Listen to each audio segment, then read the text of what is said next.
What's up, everybody? Welcome back to another movie review. Today we are talking about 1941's Citizen Kane, starring Orson Welles. And it's playing, of course, Charlie Foster Kane, the main man himself that the whole movie's all about. And I don't know, I might need to give this a rewatch, but I don't know if I ever will. But I will say my takeaways from this movie were it was so very 1941, right? Like, I'm watching it 80 years later. It's not meant for a 2022 or 2024 brain in a 2022 person, or you know what I mean, like a 2020s person. It's meant for 1941, and I bet in 1941 this movie was a banger. But today, it just, you know, I know there's so many more movies out there that I really enjoy and love. And it just maybe is not this 1941 black and white film. But my takeaways from this movie are Orson Welles, fucking phenomenal.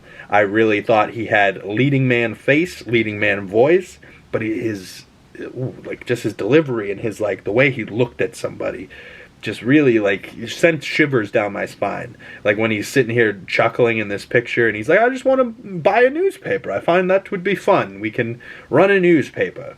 And he's, you know, talking shit to the guy that was there running the store, and he's got his buddies in there working with him. But look at that devilish smile he has on his face there in this picture. Like, couldn't you imagine in Orson Welles' Joker, like, just, ooh, like, just such a badass Joker, like his little, the way his, like, jaw looked, almost looks like a young Jack Nicholson playing Joker in Michael Keaton's Batman. But, you know, this is 1941, way before.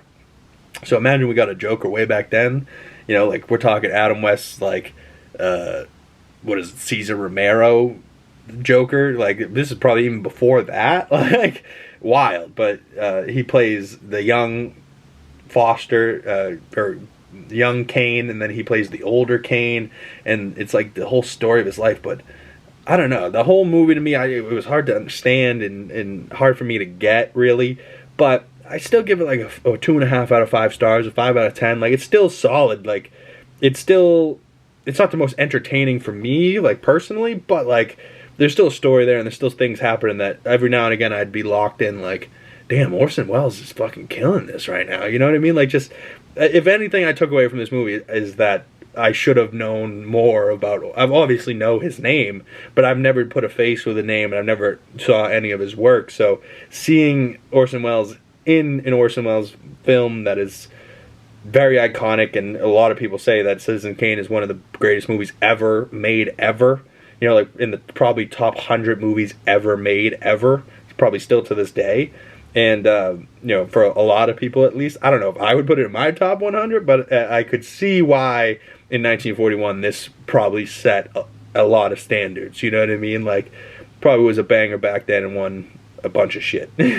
But that's it for me. You know, not too much to say about this one. I think I might need to rewatch it more for the story.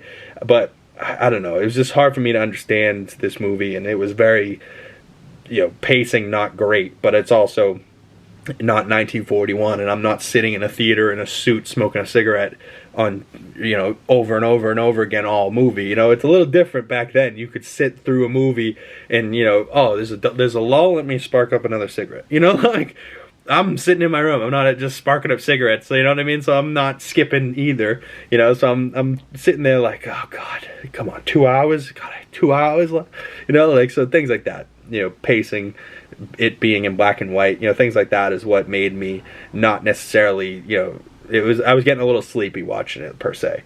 But I will say, Orson Welles, badass, and I would have loved to see him as a Joker. And his voice, his iconic voice.